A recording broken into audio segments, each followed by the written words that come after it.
Hello everybody, study IQ 99 channel में आप सबका स्वागत है। और आज हम पढ़ने वाले हैं 10 जनवरी 2022 के जो मोस्ट इम्पोर्टेंट करंट अफेयर के टॉपिक्स हैं। तो यहाँ पे कुछ स्टूडेंट के कमेंट आ रहे थे, कुछ मुझे पर्सनल इंस्टाग्राम पे कमेंट करके बता रहे थे, कुछ आपके मेल कर रहे थे मुझे कि सर प्लीज बायलिंगुअल क्वेश्चन बनाइए। तो देखिए यहाँ पर मैंने आपके लिए क्वेश्चन बायलिंगुअल ही बनाया है। ऑप्शन भी उसमें आपके ज्यादातर देखा जा रहा है तो मेरे चैनल पे जो ज्यादातर स्टूडेंट हैं वो हिंदी मीडियम के हैं। तो आप टेंशन ना लें, वैसे मैं ना पूरी प्रॉपरली जो होता है वो हिंदी में ही समझाता हूँ, लेकिन कंटेंट जो होता है वो इंग्लिश में हो जाता है। दिक्कत ऐसी कुछ भी नहीं है, बट थोड़ा सा मुझे इजी हो जाता है क्योंकि मैं टाइप करता हूँ यहाँ पर, तो इंग्लिश में इजी टाइप हो जाता है, हिंदी में थोड़ा सा टाइम ज्यादा लग जाता है। फिर भी मैंने आपकी क्वेरी को फुलफिल करने का ट्राई किया है। तो यहाँ पर जो आपके क्वेश्चन होंगे वो बायलिंगुअल होंगे अब, और उसमें आपके डिटेल भी होगी कि आपके कौन सी ऑप्शन का आपके क्या मतलब है और कितना आपके उसके बारे में डिटेल से हमें जानना है। मतलब जो सा ऑप्शन होगा तो उसके बारे में थोड़ा थोड़ा आपके मैंने ब्रीफ में समझाने का ट्राई किया है। तो क्वेश्चन नंबर यहाँ पे फर्स्ट है, हाल ही में कितने राज्य में चुनाव का ऐलान हुआ है? तो in how many states election were announced recently? तो इसका आंसर जो होगा वो आपके ए है, फर्स्ट है, बी सेकेंड है, सी 4 है, डी 5 है। तो हाल ही में इलेक्शन कमीशन ऑफ इंडिया ने इंडिया के 5 स्टेट में ये अनाउंसमेंट किया है कि भारत में 5 राज्यों में विधानसभाओं के चुनाव कराए जाएंगे। अब ये 5 राज्य कौन कौन से हैं? देखिए, उत्तर प्रदेश है, पंजाब है, उत्तराखंड है, गोवा है एंड मणिपुर है। इन 5 राज्यों में चुनाव करवाए जाने हैं। और यहाँ पे क्या है, आपके जो उत्तर प्रदेश है वहां पे जो इलेक्शन का पहला फेज है वो 10 फरवरी को स्टार्ट होगा। और उसमें क्या आपके 7 मार्च को अंतिम चरण यानी कि उसका लास्ट फेज है वो आपके जो एक इलेक्शन है उसका लास्ट फेज 7th फेज होगा, यानी 7 चरणों में चुनाव करवाए जाएंगे जो उत्तर प्रदेश है।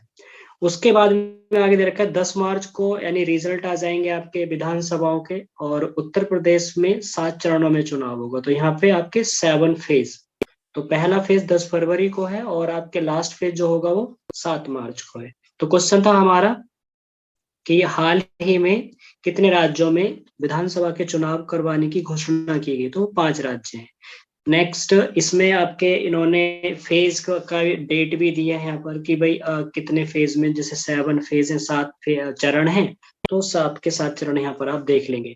फर्स्ट फेज है आपके 10 फरवरी को, सेकंड फेज है 14 फरवरी को, 13 जो आपके थर्ड फेज है वो 20 फरवरी को है, फोर्थ फेज जो होगा वो आपके 23 फरवरी को, और फिफ्थ जो फेज है वो 27 फरवरी को, और सिक्स जो फेज होगा वो आपके 3 मार्च को, और 7th जो फेज होगा वो आपके 7 मार्च को होगा। तो इस आधार पर ये 7 चरण होंगे, और इसमें आपके पहला जो चरण है यानी जो फर्स्ट फेज है वो 10th फरवरी है, और लास्ट जो फेज है इलेक्शन का वो आपके 7th मार्च है।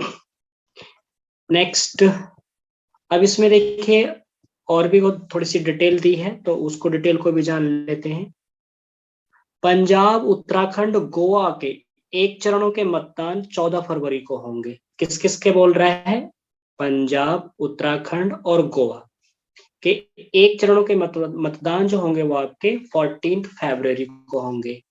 अब उसके आगे दे रखा है मणिपुर के 2 चरण। मणिपुर में जो आपके 2 फेज होंगे वो 27 फरवरी और 3 मार्च को होंगे। उसके आगे दे रखा है कि सभी स्टेट के जो रिजल्ट आएंगे ना वो 10th मार्च को आएंगे।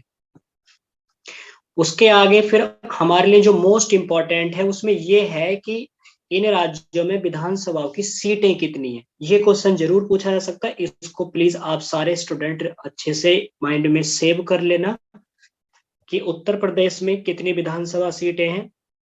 तो उत्तर प्रदेश में जो टोटल लेजिस्लेटिव असेंबली की सीटें हैं 403 है। पंजाब में 117 है, उत्तराखंड में 70 है, मणिपुर में 60 है, देन गोवा में 40 है। ये विधानसभा की सीटें हैं। और यहाँ पे क्या है, आपके जो उत्तर प्रदेश होगा वो एक ऐसा स्टेट होगा जो बाय कैमरल होगा। बाय कैमरल मीन्स जिसको हम कहते हैं द्विसदनीय। द्विसदनीय बाकी जो स्टेट होंगे वो आपके यूनिकैमरल होंगे। मतलब अदर जो स्टेट होंगे वो यूनिकैमरल होंगे, और जो उत्तर प्रदेश है वो बाय कैमरल होगा। बाय कैमरल का मतलब है यहाँ पे एमएलए का इलेक्शन भी होगा तो एमएलसी का भी होगा, यानी यहाँ पे विधानसभा भी होती है तो विधान परिषद भी होती है उत्तर प्रदेश में। मेंबर ऑफ लेजिस्लेटिव काउंसिल, इसको हम विधान परिषद कहते हैं, और स्टेट में उसको उच्च सदन कहते हैं, और अपर हाउस और विधानसभा जिसको मेंबर ऑफ लेजिस्लेटिव असेंबली कहते हैं। तो उसको हम विधानसभा जहाँ पे एमएलए बैठते हैं तो उसको हम निम्न सदन कहते हैं, लोअर हाउस। जैसे हमारी पार्लियामेंट में लोकसभा को लोअर हाउस कहते हैं और राज्यसभा को अपर हाउस कहते हैं। तो आगे देखिए आपके और भी क्या थ्योरी दे रखी है इसमें। आगे दे रखा है कि कौन से आर्टिकल के थ्रू निर्वाचन आयोग है उसका प्रावधान किया गया। तो इलेक्शन कमीशन ऑफ इंडिया के बारे में तो जो आपके बात कही गई है तो वो आर्टिकल 326 है, अनुच्छेद 324 में भारत के निर्वाचन आयोग का प्रावधान है। और ये संविधान का जो पार्ट 15 है, भाग 15 है, तो भाग 15 में ये इलेक्शन कमीशन के बारे में उल्लेख किया गया। तो पार्ट 15 का आर्टिकल 324 आ जाएगा। नेक्स्ट दूसरे स्टेटमेंट, निर्वाचन आयोग का चेयरमैन कौन होता है। तो निर्वाचन आयोग का चेयरमैन होता है मुख्य निर्वाचन आयुक्त। वर्तमान में कौन है, सुशील चंद्रा। तो एट प्रेजेंट जो इलेक्शन कमिश्नर है इंडिया के वो सुशील चंद्रा हैं। और जो इलेक्शन कमीशन का चेयरमैन हेड होता है तो वो कौन होता है आपके, इलेक्शन कमीशन ऑफ इंडिया। उसके आगे दे रखा है कि प्रत्यक्ष निर्वाचन किसे कहते हैं। तो डायरेक्ट जो इलेक्शन होता है जिसमें जनता डायरेक्ट आपके अपने रिप्रेजेंटेटिव को चुनती है। तो जनता ने कोई अपना जनप्रतिनिधि चुना तो उसको हम प्रत्यक्ष निर्वाचन पद्धति कहते हैं, डायरेक्ट इलेक्शन मेथड। लेकिन याद रहे, एक तो डायरेक्ट डेमोक्रेसी होती है, एक इनडायरेक्ट डेमोक्रेसी होती है। इंडिया में इनडायरेक्ट डेमोक्रेसी है, इनडायरेक्ट डेमोक्रेसी है। यानी कि क्या कहना चाह रहा है ये इनडायरेक्ट डेमोक्रेसी में, इसमें ये कहना चाह रहा है कि जैसे हमने एमपी को चुना, एमपी सब मिलकर जाकर एक पीएम को चुनते हैं, राइट। तो इंडिया में क्या है, हमारा जो एक लीडर होता है, जो हाउस ऑफ पीपल का मेजोरिटी लीडर होता है जिसे हम लोकसभा कहते हैं, उसको क्या है एमपी मिलकर चुनते हैं। तो इंडिया में एक इनडायरेक्ट डेमोक्रेसी के थ्रू रूल किया जाता है।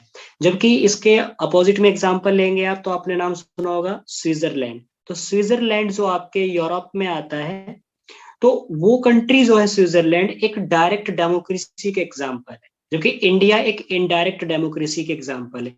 इंडिया में डायरेक्ट और इनडायरेक्ट का इलेक्शन होते हैं।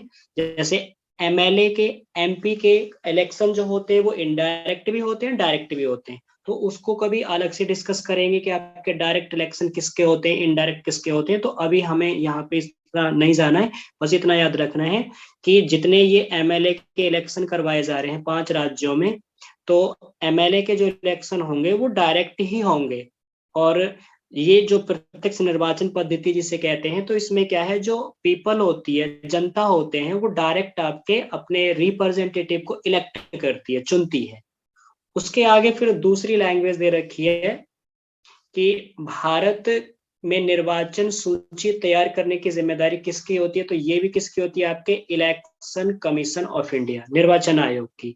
कि एक भारत में इलेक्शन एक पूरी लिस्ट तैयार की जाती है इलेक्शन कमिश्नर के लिए, तो वो आपके निर्वाचन आयोग ही काम करता है।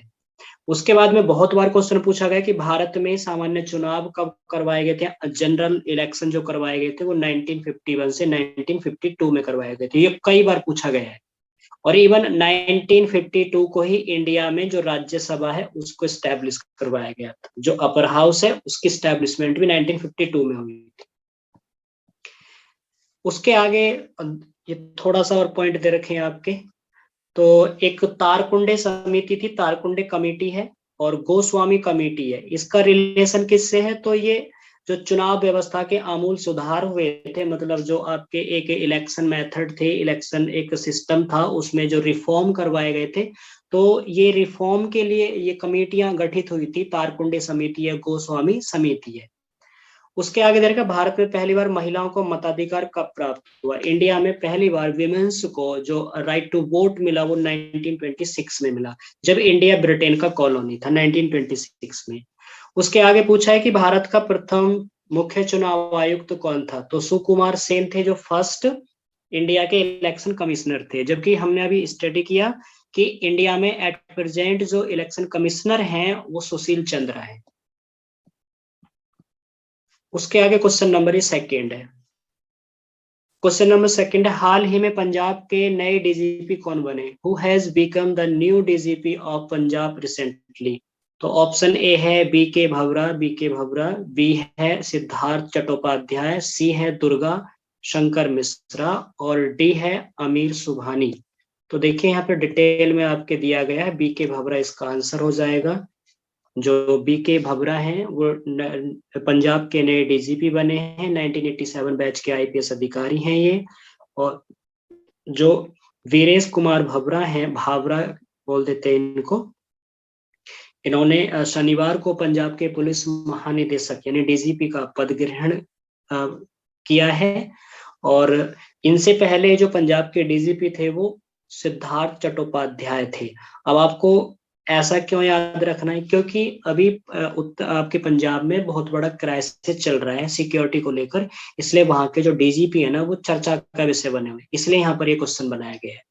उसके बाद में यूपी में भी आपके इलेक्शन चल रहे हैं, तो यूपी के मुख्य सचिव कौन बने हैं? तो जो जनरल सेक्रेटरी हैं, जो चीफ सेक्रेटरी हैं, वो दुर्गा शंकर मिश्रा बने हैं।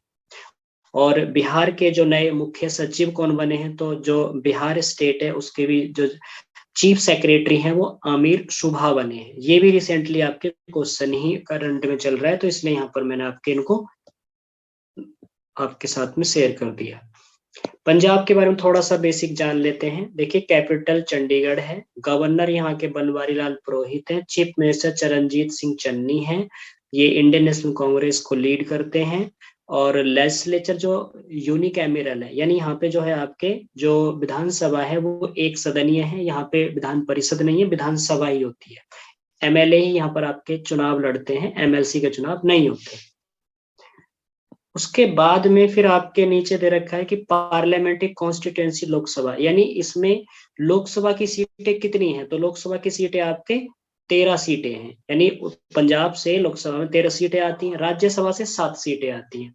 अब मुझे आप कमेंट सेक्शन में बताना कि इंडिया के किस स्टेट से लोकसभा की सीटें सबसे ज्यादा अलॉट की गई हैं, और राज्यसभा में भी सबसे ज्यादा सीटें कौन से स्टेट से अलॉट की गई। तो प्लीज कमेंट करके जरूर बताना, ठीक है। यहाँ पे मैंने आपको पंजाब के बारे में बेसिक बताया।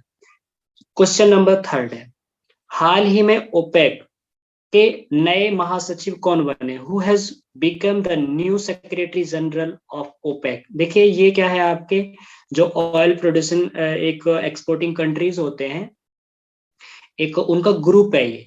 तो इनके ओपेक के आपके मेंबर के बारे में बात कर रहे हैं, तो ए है हैतमस अलघिस, और बी है पैट्रिसिया स्कॉटलैंड, सी है उर्सुला वॉन, और डी है फेलिक्स एंटिनो। तो इसका जो आंसर है यहाँ पे आपको दे रखा है हैतम अलघिसे। जो अलघिस है ये ओपेक के नए अभी सेक्रेटरी बने। तो इसका देखिए हिंदी में फुल फॉर्म लिखा हुआ है, ये पेट्रोलियम निर्यातक देशों के संगठन ओपेक के ये पेट्रोलियम निर्यातक देशों का संगठन है, यानी OPEC, organisation for exporting petroleum countries, जो आपके ओपेक की फुल फॉर्म है वो। तो इन्होंने क्या है, आपके मोहम्मद बरकिंडो को इसका स्थान लिया है, यानी इससे पहले जो आपके अभी बने हैं हैतम अलगिस, इनसे पहले जो थे वो मोहम्मद बरकिंडो थे। अब ओपेक देखिए एक ऑर्गेनाइजेशन है, इसकी स्थापना 1960 में हुई थी। इसका हेड ऑफिस ऑस्ट्रिया, जो आपके यूरोप का एक कंट्री है, वहां पर एक वियना इसकी राजधानी है, तो ऑस्ट्रिया की कैपिटल वियना में है। इसके कुल जो कंट्री मेंबर हैं ओपेक के वो 13 हैं। तो हैतम अलघिस बने ओपेक के नए महासचिव, ये आंसर हमने पढ़ लिया है। तो पेट्रोलियम निर्यातक देशों का संगठन है, और ये ऊपर भी आपके दे रखा, तो इसको आपके रिवाइज करने की जरूरत नहीं, तो डबल बार रिवीजन रिपीट हो गया है। नेक्स्ट क्वेश्चन नंबर 4, ये लास्ट है इस सेशन का। तो क्वेश्चन नंबर 4 है, हाल ही में बैंक ऑफ बड़ौदा ने किसे अपना ब्रांड एम्बेसडर बनाया? Recently who has been made its brand endorser by Bank of Baroda. तो इसका जो आंसर है वो आपके शेफाली वर्मा है। तो आई होप आपको ये करंट अफेयर आज थोड़ा रिवाइज हुआ होगा। तो प्लीज अगर आपको लगता है कि इसमें कुछ रिफॉर्म करने की जरूरत है तो please do a comment and I will how to improve. Then आपके सजेशन के अकॉर्डिंग मैं अपने आप को इम्प्रूव करने का ट्राई करूंगा। और अगर लगता है कि it is a beneficial for our competitive exam तो प्लीज लाइक शेयर सब्सक्राइब करना ना भूलें। So thank you.